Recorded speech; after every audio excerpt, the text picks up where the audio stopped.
खुलुमबाय Bodoland इंखं television studio आं हायनार सिगयारि दिनैनि गाहाय रादाबफोराव दङ। बिस्वजित दैमारिया बर' थुनलाइ आफादनि 200थि बोसोरसालिया जथुम्मानि लाइ खुन्थियाखौ गायसनबाय। क'क्राझार आरो अदालगुरियाव एम्पायार्सनि मुलाम्फागिरिफोरनो अनसुंथायारि चेक रानदों। क'क्राझार दैलि मार्केटआव गला खामजानाय बिगोमाफोरनो बिटिसि सोरखारा रांखान्थियारि अनसुंथाइ होदों। 5 दाननि गेजेराव मानास नेशनेल पार्कआ 1.7 लाख रां रेभिनिउ बोखांदों। बैसागु फोरबोनि थाखाय गुवाहाटी पौरसभा बिसायख'थिखौ फावसायनो हागौ। मेहनेश्वर बसुमतारीनि गाव सुजुनाय मेथाइनि सिडिखौ बनरगावनि खाग्राबारियाव बेखेवबाय। हजायाव गोबां ड्राग्सजों लोगोसे सानै हमजादों। थांनाय 12 मार्चआव गला खामजानाय क'क्राझारनि गासै सा 20 गलादारफोरनो बिटिसि सोरखारा अनसुंथाइ होदों। दानिया फैदो आबुं रादाबाव।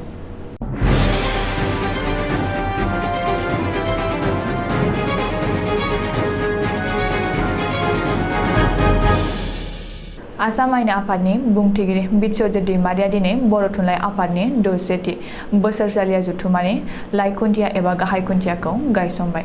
मख'नो गोनांदि बर' थुनलाइ आफादनि 200थि बोसोरसालिया जथुम्माखौ तामुलपुर जिल्ला कुसुबारि ओनसोलनि गोजोन फोथाराव फैगौ 27, 28 आरो 29 एप्रिल खालि सानथामनि मेहेरगोनां हाबाफारिजों खुंफुंनो थाखाय लाहार फाहार खालामदों।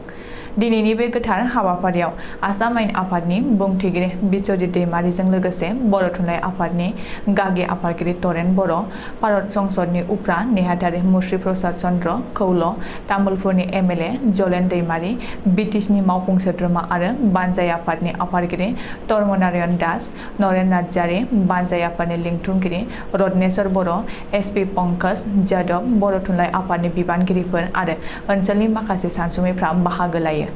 लाइ खुन्थिया गायसननायनि उनाव आसाम आयेन आफादनि बुंथिगिरि बिस्वजित दैमारिया फोरमायथिनाय बादिब्ला 29 एप्रिलनि गेवलां मेलाव भारतनि हादरगिरि रमानाथ कविन्दआ गाहाय आलासि महरै बाहागो लाफैगोन।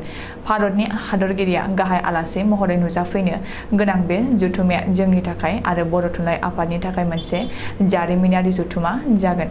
बियो गासै बर' हारिनि थाखाय आरो तामुलपुर ओनसोलनि रायजो राजानि थाखाय देरगानायनि बाथ्रा। हादरगिरि फैगोनखाय साहित्य आफादनि गोनांथि जुनिया रोखोमनि जागोन। बयबो बेवहाय बाहागो लानो लुबैगोन। बे हिसाबै बानजाय आफादनि आरो बे जायगानि बिबाना बांबाय। बेनि थाखाय जेसे हागौ मानसि थानाय आरो मेलाव मोजाङै जिरायनाय बाहागो लानो हानायनि नांगौ रोखोमनि राहा खालामनांगौनि बिबान फैबाय। हादरगिरिखौ जेबो जेंना गैयाजासे बरायनो हायो आरो बिदाय हरनो हायो बेखौबो नोजोर होनांगोन होननानै बिस्वजित दैमारिया बुंथियो। बबेखानि बे समाव अखा बांखानि बोथोर आरो सावराय जथुमनि समाव अखा बांखा फैब्ला गोजाननिफ्राय फैनाय थान्दै आलासिफोरा मिटिंसालियाव आलाय सिलाय जायो। बेबायदि थासारियाव साखाथि फाखाथि गामिनि रायजो राजाफोराबो मदद खालामनो सांग्रां जाना थाखायोब्ला मोजां जायो होननानैबो बिस्वजित दैमारिया खावलायो।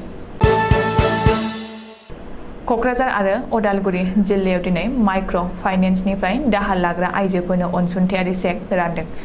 आसामनि केबिनेट मन्त्रि आरो क'क्राझार जिल्लानि गार्जेन मन्त्रि अशक सिंघाल आरो बिटिसिनि गाहाय प्रमद बर'नि नुजाथिनायाव दिनै Assam micro' finance initiative and relief scheme एबा आसाम माइक्र' फाइनेन्स अनसुंथाइ आरो रेहाय बिथांखिनि मुलाम्फागिरिफोरनो अनसुंथायारि चेक गथायदों।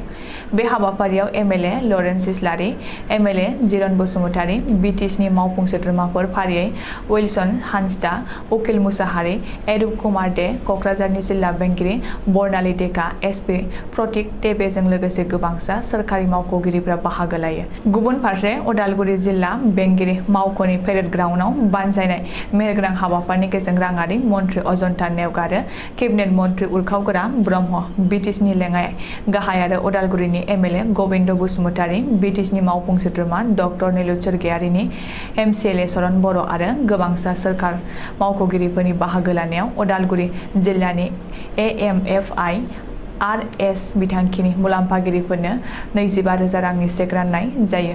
सुलुङाव फोरमायथिनाय बादिब्ला दिनै क'क्राझार जिल्लायाव AMFIRS बिथांखिनि 5,000 मुलाम्फागिरिफोरनो 25,000 रांनि चेक गथायो। मख'नो गोनांदि आथिखालनि गिबि मन्थ्रि डक्टर हिमन्त बिश्व शर्माया बिधान सभा बिसायख'थिनि सिगां माइक्र' फाइनेन्सनि दाहारखौ रेहाय खालामगोन होनना रायजोफोरनो खोथा होनाय बादियै दिनै क'क्राझार आरो उदालगुरि जिल्लानि आसाम माइक्र' फाइनेन्स अनसुंथाइ आरो रेहाय बिथांखिनि मुलाम्फागिरिफोरनो 25,000 रांनि चेक गथायनाय जायो।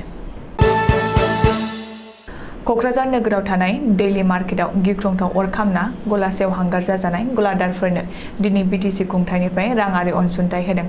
क'क्राझार मार्चेन्ट एस'सिएशनआ कक्लाबारियाव थानाय मार्चेन्ट एस'सिएशननि गाहाय मावख'आव बानजायनाय हाबाफारिनि गेजेरजों गला खामजानाय गलादारफोरनो रांखान्थियारि अनसुंथाइखौ रानना होनाय जायो।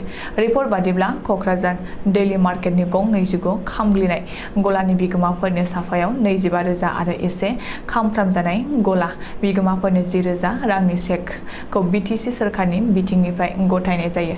बे हाबाफारियाव एमएलए लर्नेन इस्लारि, क'क्राझार मिउनिसिपाल बर्डनि मासिगिरि प्रतिभा ब्रह्म, मार्चेन्ट एस'सिएशननि आफादगिरि आरो एमसिएलए राजीव कुमार ब्रह्मजों लोगोसे गला बिगोमाफोरा बाहागो लायो। मख'नो गोनांदि थांनाय बावैसो सान सिगां क'क्राझार नोगोरनि दैलि मार्केटआव गिख्रंथाव अर खामदोंमोन आरो बे जाथायाव गं 29 गलाफोरा खामजानाय सेवहांगार जादोंमोन। बड'लेण्डनि सिङाव थानाय मानास नेशनेल पार्कआव दावबायारिफोरनि होंगो दोंगो। भारतनि नोगोरारिफोर आरो गुबुनारिफोरनि आथिं गोग्लैदों मानासआव। बेनि जोहै थांनाय 5 दाननि गेजेराव मानास नेशनेल पार्कआ 1,7 लाख रां रेभिनिउ एबा मासुल बोखांदों। मख'नो गोनांदि मानास नेशनेल पार्कनि गाहाय दरजाखौ दावबायारिफोरनि थाखाय खुलिफिननायनि उनाव थांनाय 5 दानाव गासै 1,7 लाख रां रेभिनिउ बोखांनो हादों होनना मानास नेशनेल पार्कनि बासबारि रेन्जनि रेन्जार बाबुल ब्रह्मआ सुलुङाव फोरमायदों। रिपर्ट बादिब्ला मानास हाग्रामानि सिङाव निजायारि गारिफोरनि हाबनायखौ बन्द खालामनायनि उनाव रेभिनिउ बोखांनायनि हारा खमायनो हागौ होननानै सन्देह खालामनाय जादोंमोन। नाथाय मानासआव दावबायारिफोरनि होंगो दोंगोखौ खमायनाय नुनो मोनाखै। मानासनि मिथिंगायारि समायनाया साफ्रोमबो दावबायारिफोरनि गोसोखौ बोनानै लानो हादों। रंजालि बैसागु फोरबोनि गेजेरावनो खुंजानो गोनां गुवाहाटी पौरसभा बिसायख'थिनि खालारखौ फावसयनो हागौ। गुवाहाटी पौरसभा बिसायख'थिखौ फावसयगोननि इसारा होदों बिसायख'थि आय'गआ। खुंथाय गोहोआव थानाय बिजेपि आरो मित्र दल एजिपिजों लोगोसे हेंथा दोलो कंग्रेस आरो राइजर दलनि एमएलए अखिल गगैआबो गुवाहाटी पौरसभा बिसायख'थिखौ फावसयनो थाखाय बिसायख'थि आय'गखौ दाबि खालामदों। मख'नो गोनांदि गुवाहाटी पौरसभा बिसायख'थिखौ फावसयनो थाखाय खुंथाय गोहो आरो हेंथा दोलोनिफ्रायबो दाबिलाइ मोनदों। नाथाय बिसायख'थि फावसयनाय दाबियाव राजखान्थि दोलोफ्रा खौसे नंगौना नङा बेखौ साननानैसो नायबावगोन होननानै आसाम रायजोआरि बिसायख'थि आय'गनि कमिशनार अलक कुमारआ सुलुङाव फोरमायदों। बबेखानि गासैबो दोलोफ्रानो मोनसे थांखि लायोब्ला बिसायख'थिनि खालारखौ फावसयगोन होननानै अलक कुमारआ फोसावदों। नाथाय भट आजावनाय खालारखौ सोलायोब्लाबो नोमिनेसनलाइ गथायनाय आरो बोखांना लाफिननाय खालारखौ सोलाया होनना बिसायख'थि आय'गनि सुलुङाव फोरमायदों। बर' कछारी वेलफेयार अट'नमास काउन्सिलनि गाहाय मावफुं सोद्रोमा मेहेनेश्वर बसुमतारीआ आथिखालाव राजनैतिकनि गोबां खामानि थासेयावबो आलादा सम दिहुननानै गाव सुजुनाय माखासे मेथाइफोरखौ सिडिनि महराव सेबखांनानै गुबुनफोरनो खोनासंहोनो थाखाय बानायनाय सिडिखौ गावनिनो जोनोम जायगा क'क्राझार जिल्लानि बनरगाव खाग्राबारि गामियाव रबिबारखालि बेखेवदों। बनरगाव गोजौ फरायसालिनिफ्राय आजिरा मोननाय फोरोंगिरि ईश्वर चन्द्र ब्रह्म आरो जमिनी कुमार नार्जारी मोनहा बेखेवनानै होदों। मख'नो गोनांदि बे खाग्राबारि गामिया मेहेनेश्वर बसुमतारीनि आंगो जोनोम गामिमोन। बेखायनो गावनि जोनोम गामिखौ गोसोखांनानै आथिखालाव मेहेनेश्वर बसुमतारीया बे हाबाफारिखौ बै गामियावनो लादों। बे हाबाफारियाव BKWSनि मावफुं सोद्रोमा अनिल बसुमतारी, बर' रेबग्रा जथुमनि आफादगिरि राजेन बसुमतारी आरो जायगानि गोबां मानगोनां सुबुंफोरजों लोगोसे बैसोगोराफोराबो बे बेखेवनाय हाबाफारियाव बाहागो लादोंमोन। हजाइनि थेलि बस्तियाव पुलिसा सिग्रोमनानै मोन 67 पेकेटाव गासै 760 ग्राम ब्राउन सुगार एबा फेहेरग्रा मुवा ड्राग्स जब्द खालामनो हादों। बे बिथिङाव लोब्बा थानाय सानै ड्राग्स माफियाखौबो पुलिसा खादों। पुलिसजों खाजानाय सानै सुबुंनि मुङा फारियै आब्दुल सालाम आरो रेजाउल हक होननानै सुलुङाव फोरमायदों। पुलिसनि सुलुङाव फोरमायनाय बादिब्ला बिसोर सानैया नागालेण्डनि दिपुनिफ्राय रेलगि जोहै हादसेसिम बे ड्राग्सखौ लाबोदोंमोन। नाथाय बे समावनो पुलिसनि संगालिया उनसंनानै बिसोरनि आखाइनिफ्राय ड्राग्सखौ हमनो हादों। जब्द खालामनाय ड्राग्सनि बेसेनखौ गासै 3 कौटि रां जाहैगोन होननानै पुलिसा बुंथिदों। आथिखालाव गोबां मिथिबावनो थाखाय पुलिसा बिसोर सानैखौबो सेबगासिनो दंबावो होननानै मिथिहोदों। दिनैनि रादाबा एसेनोसै, गोजोन्थों।